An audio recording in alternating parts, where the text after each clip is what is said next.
Hello everyone, welcome back. So today we're going to be talking about the Sig 320 design problem, okay? Now this design problem is specific to the 320, which the military is also using as the M17 and M18. There's been a couple of problems in the past, which supposedly they fixed, and there's some new problems that have come up. I started doing a little research on this. I made the mistake of just kind of assuming that the Sig 320 was a Glock copycat, okay? Like this P80 here, it's a Glock copycat. It uses the same, well, this one's like a clone, basically. It uses like the same exact internal parts. But there's lots of companies out there that make Glock copycats where they maybe changed the parts a little bit, but it's the same idea. And there's three safety features that are built into the Glock that normally should be in any striker fired gun that are not in the Sig 320. Okay, well, two of them specifically are not in there. Like, they completely removed those two safety features. So we're going to talk about that. So first, let's talk about the Glock striker fired gun. What are the safety features that are built into the gun? Let me get the white one here. This one, it stands out a little bit more so you guys can see it. So the first safety feature is the trigger safety, right? So that you have to put your finger on the trigger. Basically, you have to push that middle leaf there to deactivate the trigger safety. On some other designs, sometimes they'll have like a knuckle design or a two-piece design. But essentially, if I hold this from the sides here, right, not pressing, on that middle leaf, the trigger cannot move back. Okay, so Sig in their 320 removed the trigger safety. Okay, so several years back, they had the problem where if the SIGs were dropped on their end over here, what would happen is the trigger had enough mass that it would actually move back. So the trigger would move back if it was dropped on its back over here, on the end part, and then the momentum, the inertia of that trigger would move back.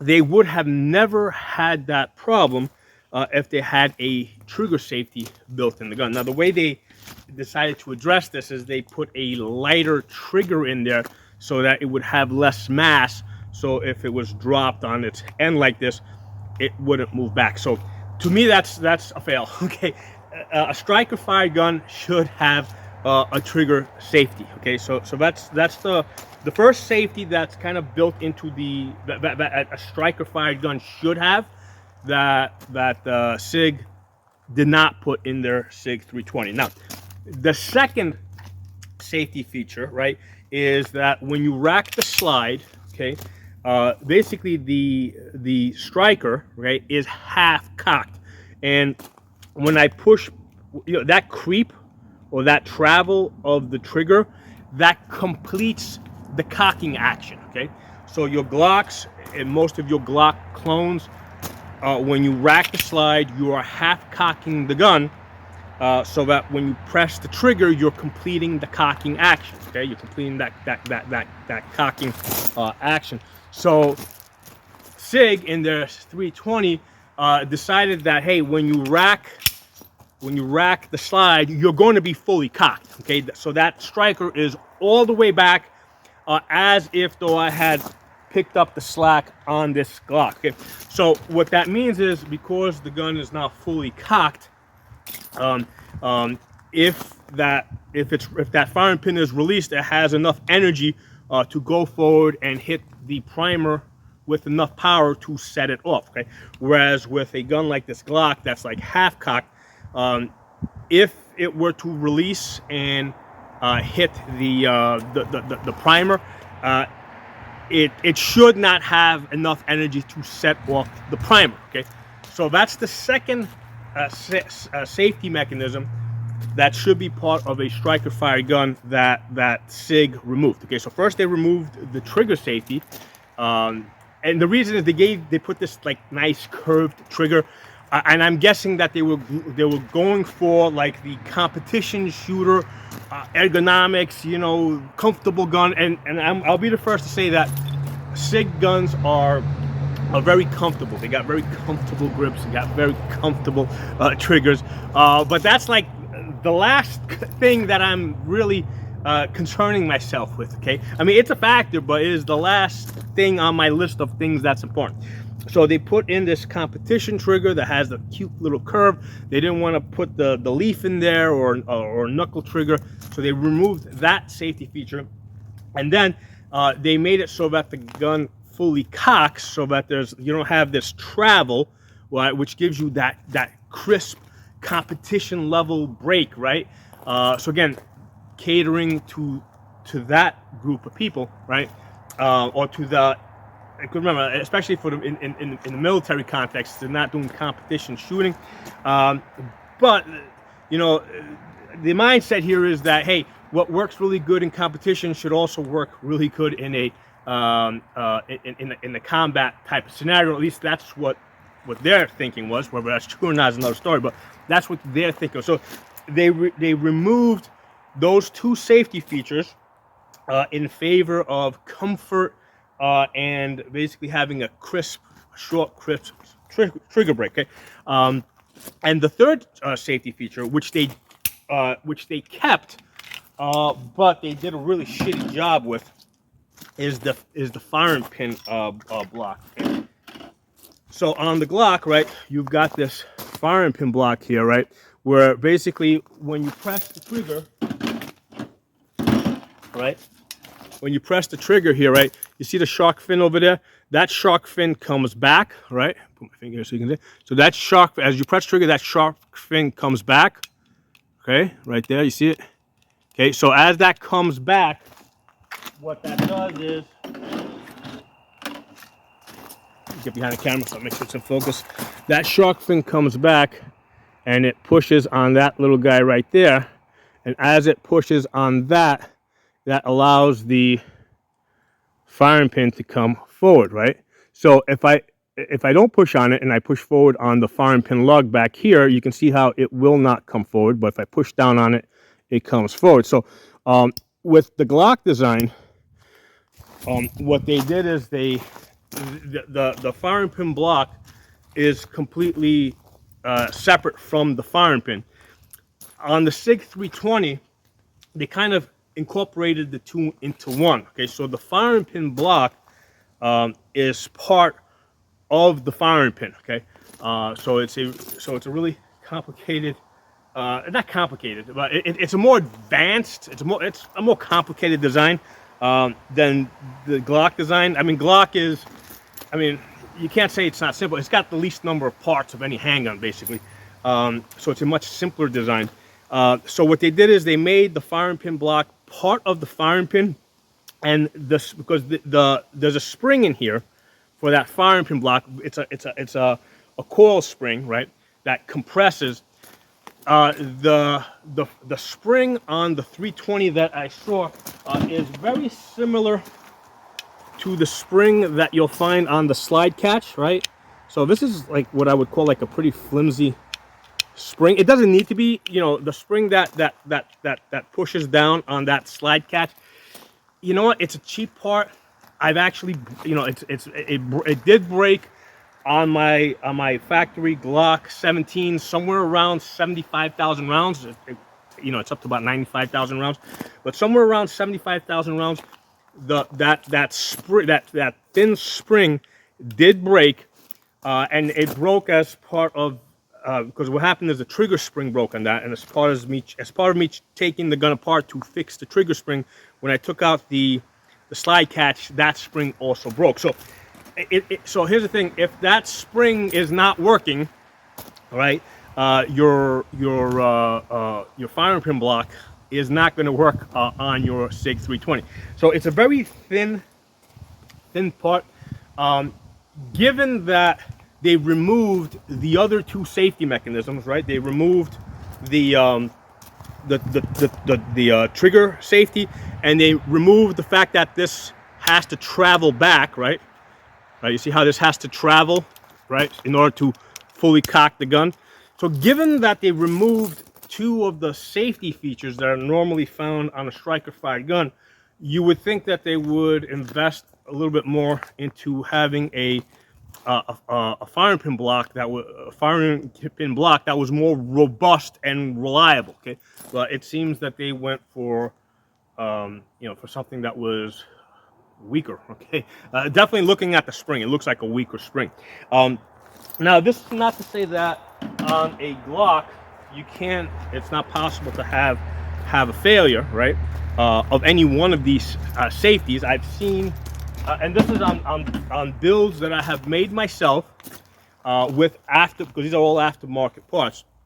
So I've actually received like an eBay trigger where the did not fully engage and work. Okay, so that's one of those things where, like, I can see it, it's not working. Okay, this part's a piece of shit, throw it out or send it back or whatever. So it's not like, again, you can't receive faulty parts, especially aftermarket parts, but I'm sure even with factory parts, you can receive it, but you can see that it's broken, not working, and change it. Okay, so I have seen aftermarket Glock triggers that have a faulty trigger safety, right? So that can happen. I mean, the second safety, which basically where the gun is half cocked. I have one over here. This build over here. This actually has a faulty trigger. But what happens with this one, where like it moves back, right? So it still has to move back to half cocked. But what happens a lot of times if I'm shooting this, I'll have a dead trigger, so it doesn't pop up and engage it. So the type of failure that I've seen with the safeties, with the second type of safety, is where it just doesn't engage and I have a dead trigger, and basically I would have to manually rack the gun in order to shoot it. So you can have a failure, but it's the type of failure where the gun's not going to work, rather than it's just going to, fire the bullet on its own. Okay. So as far as the third safety, right, which is the firing pin block, what I actually did this once by mistake. There's a coil spring in there.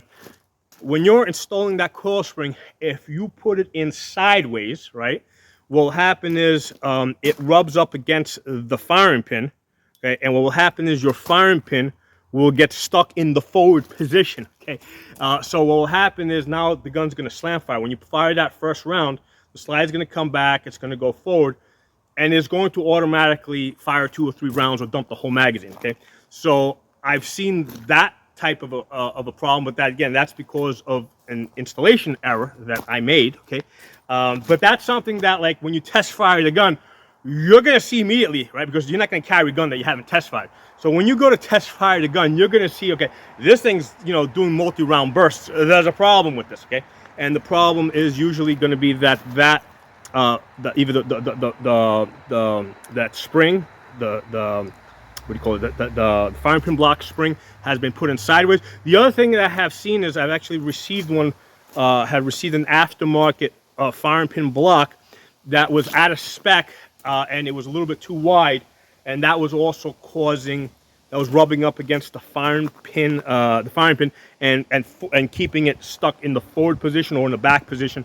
And basically that was just a matter of taking the Dremel and smoothing out the firing pin block. But again, this is a problem where you're going to test fire the gun and you're going to immediately see that you're having a problem, right? You're having a problem.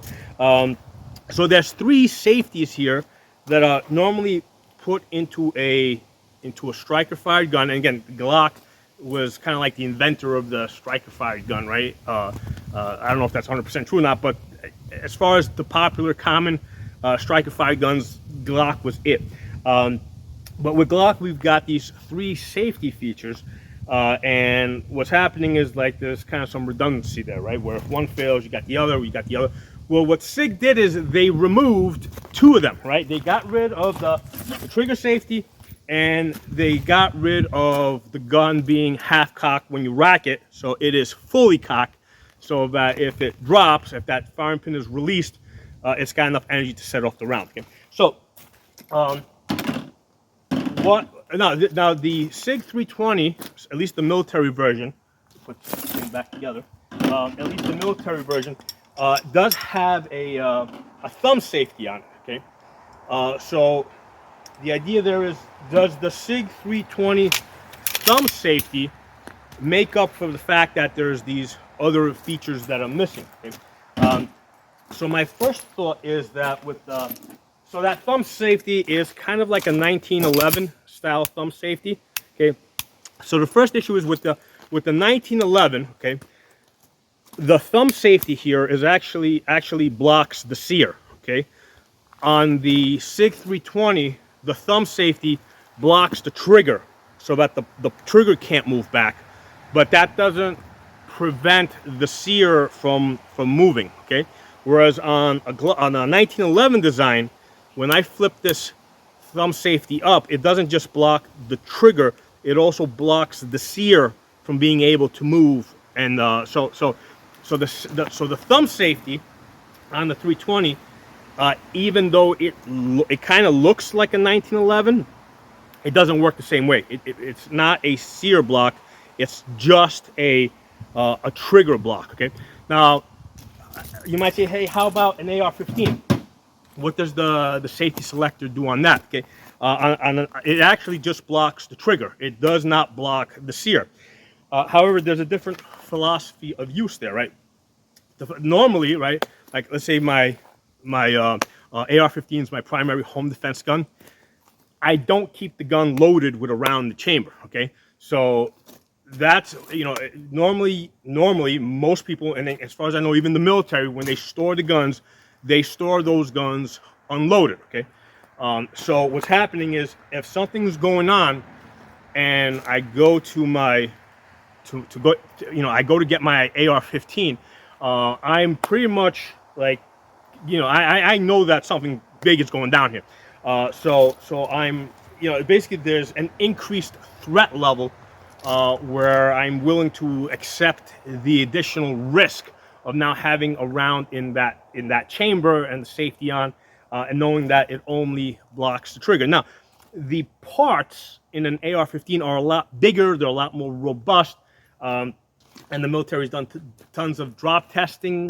You know, I'm sure that there's some cases where the safety failed and the gun went off, but again, I mean, you'd have to abuse the shit out of it. For the most part, the AR-15 has passed enough drop tests that it's considered to be a safe gun with a round in the chamber. Okay, now again, different philosophy of use there. With the AR-15, it's normally not loaded.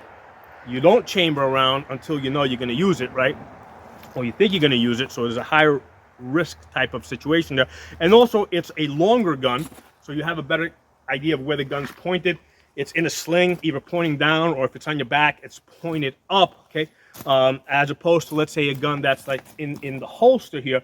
You know, depending on, you know, when it's in the holster, like if I'm sitting down or if I'm laying down with my feet up, you know, the gun could potentially be pointing in an unsafe direction, right? If you're sitting, I don't know, in front of a TV with your legs up, you know, it's possible that the gun might be pointing in an unsafe direction. So with the handguns, we generally expect a higher level of a safety feature in the gun, because we are typically carrying the gun around every day with a round in the chamber. So we expect more from it as far as it not going bang when it's not supposed to go bang. Okay, so I think a different philosophy of use there, right? Your handgun, especially your everyday carry, is always going to be on you. It's always going to have a round in the chamber. Whereas with the rifle, that primarily stays in the safe unloaded until you're ready to use.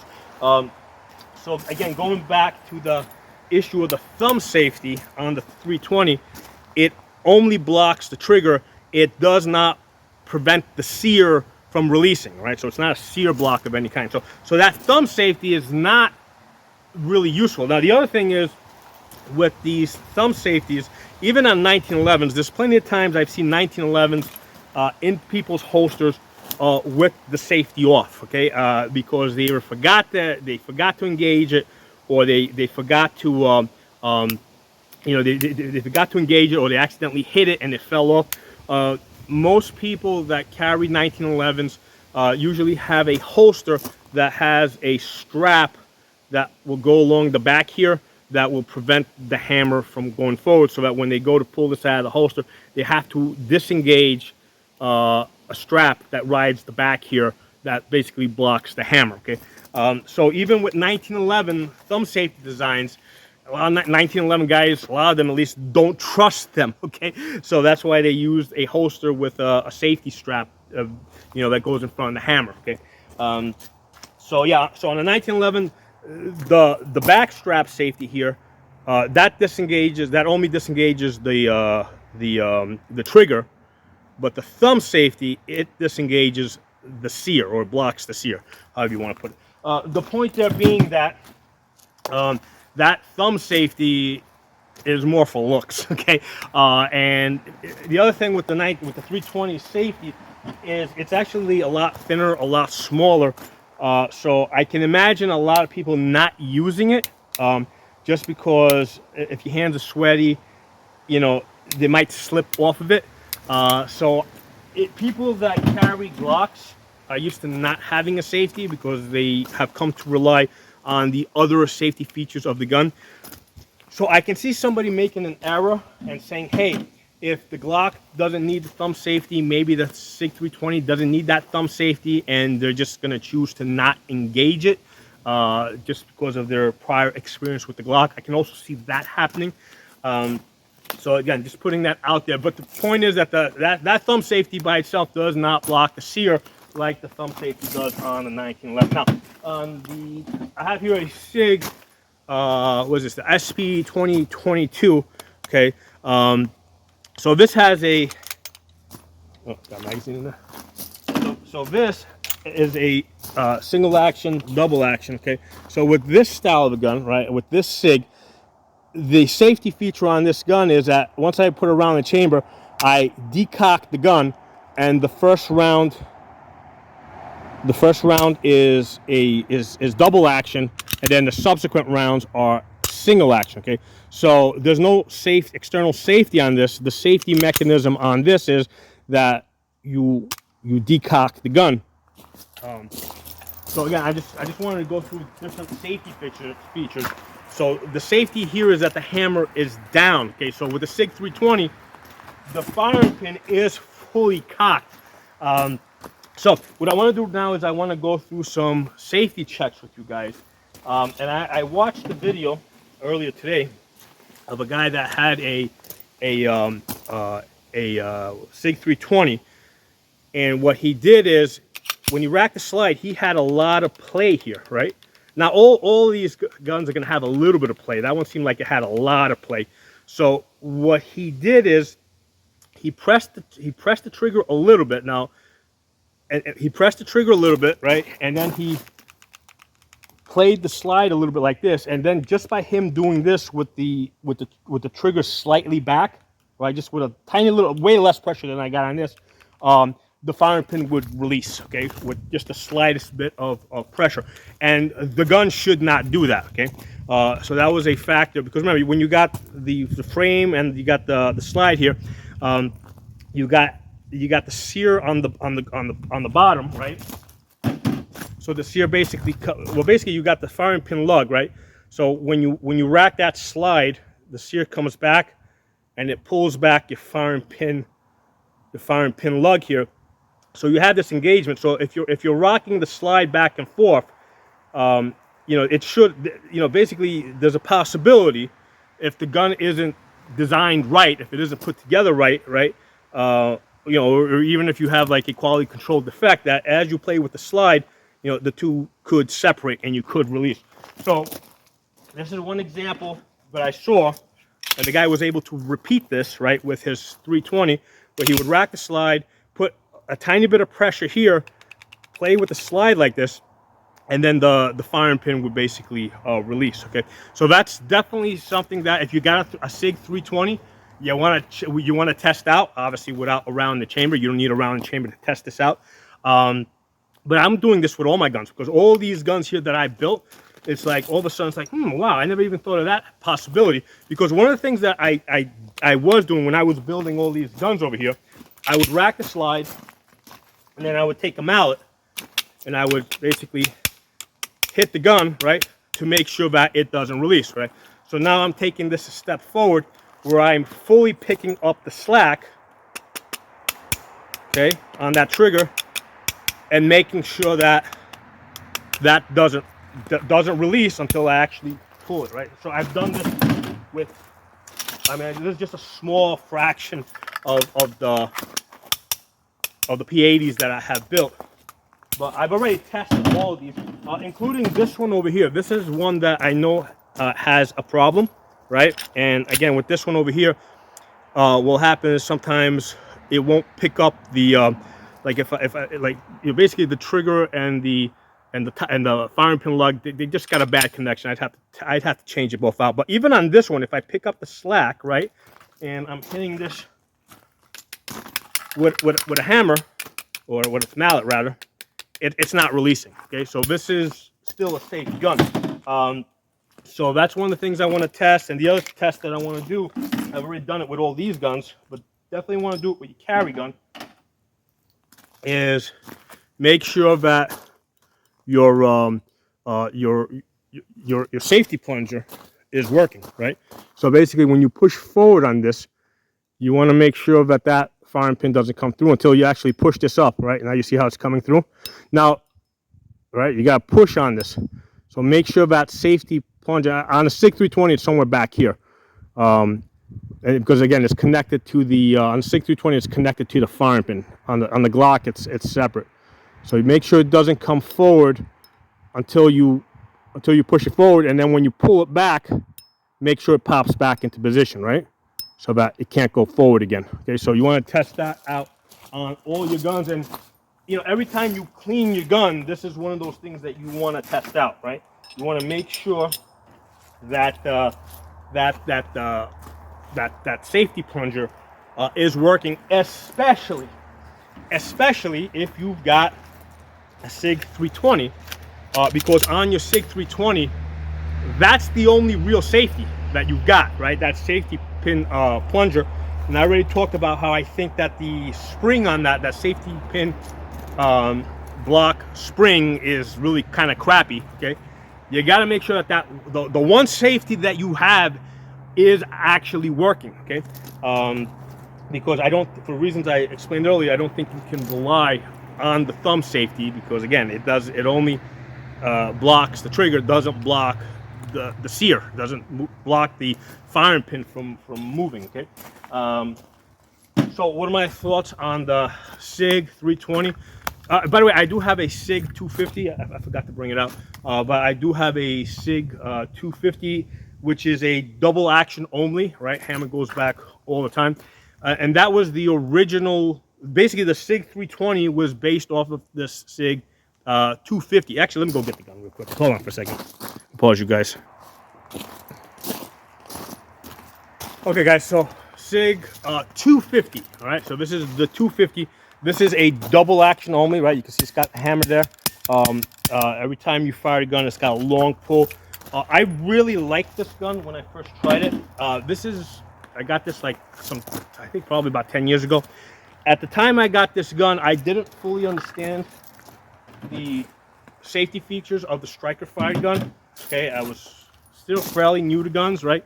And I did not feel comfortable at the time of carrying a striker fired gun with around the chamber. Okay, it wasn't until I actually started building these things that I started like really understanding the safety mechanism, and understanding how the holster is also part of the safety mechanism, right? That blocks the trigger. So it wasn't until I really started building these that I really started believing in the Glock safety features. So prior to this, right, I really liked the double action, single action guns, and I liked the double action only guns. The reason why I like this 250, as far as double action only guns, it has a very smooth trigger pull, right? Among the smoothest double action only trigger pulls I had ever felt. So I really like the gun, and I love definitely comfortable, right? Very comfortable grip. Again, the 320 has the same grip, so I can definitely understand why people pick up a 320 like, ooh, so comfortable. Yeah, it is comfortable. You know, I mean, again, it's kind of at the bottom of my priority list, But yeah, it's got a very comfortable grip.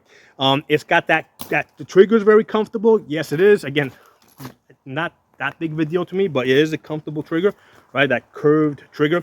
Let's take this apart for a second.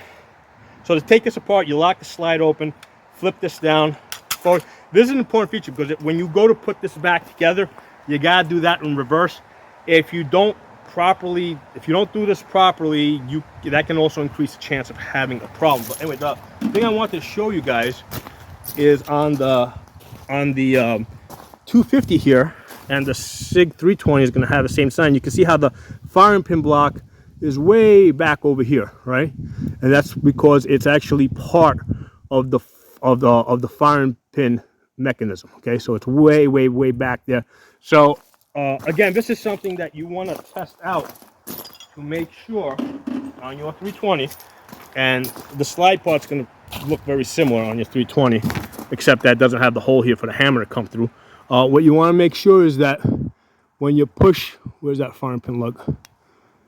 Oh, it's actually got a firing pin here. Hold on, I gotta get something to push the firing pin. I need a tool. I thought it would be, hold on, let me go get a tool.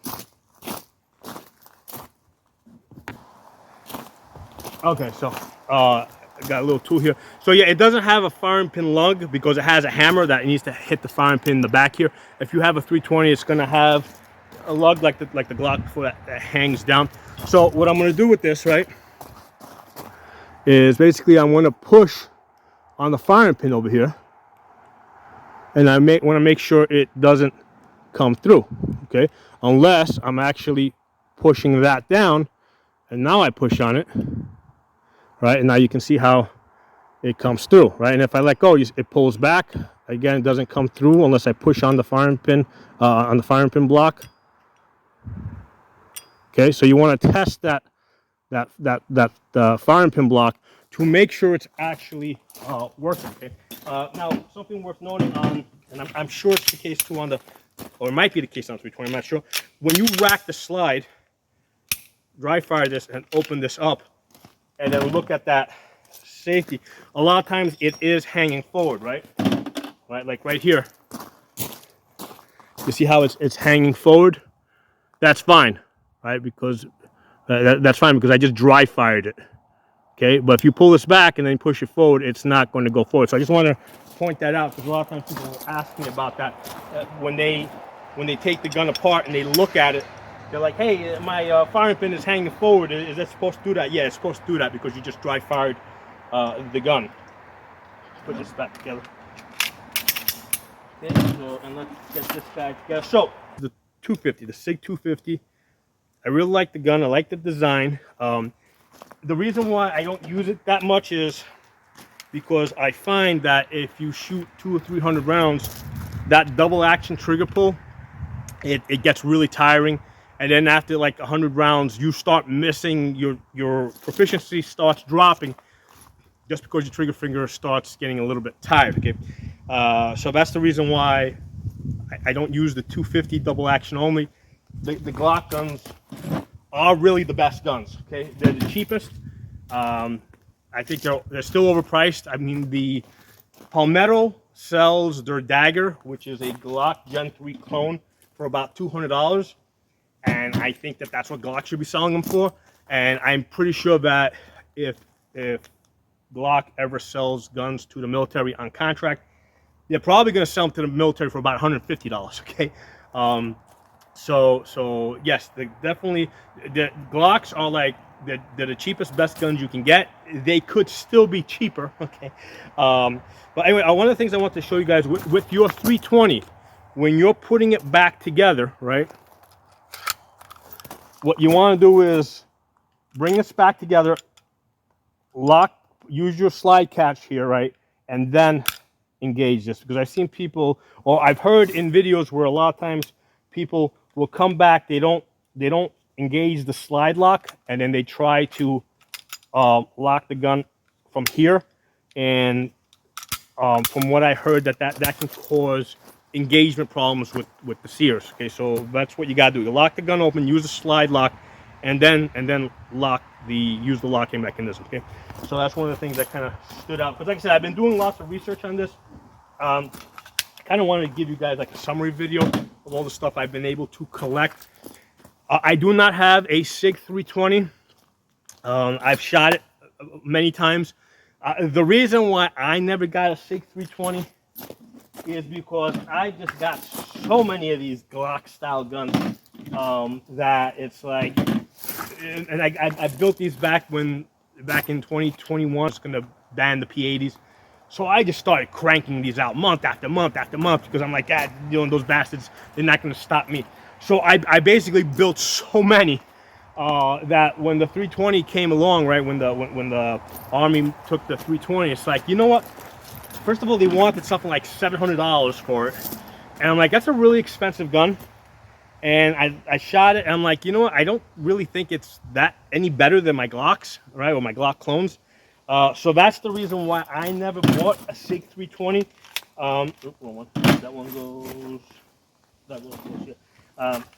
That's the reason why I never bought a Sig 320. At the time, I wasn't aware of the design flaws that I mentioned in this video with the 320. I just assumed that it was a Glock copycat, but it's not. It's not a Glock copycat because they removed 2 of the vital safety features, right? Well, the first one is pretty simple, right? They could actually add that back in with the trigger safety, right? That they could probably modify the gun pretty easily. But the fact that when you rack the slide, you are fully cocked, that they can't change easily. They would have to redesign the gun. Okay. Also with the thumb safety, it not being a sear block or a firing pin block, again, they can't easily change that. They would have to redesign the gun altogether. So there's no easy, simple fix for them other than to redesign the gun. So the reason why I never bought the Sig 320 is because I didn't think it was any different. I didn't think it was cheap enough or different enough from all these Glock clones that I already had. Okay. And now I'm definitely not going to buy it because I now have researched and I fully understand the design flaws with this, and I definitely don't recommend you guys get it. Now, from what I understand, those design flaws only apply to the 320.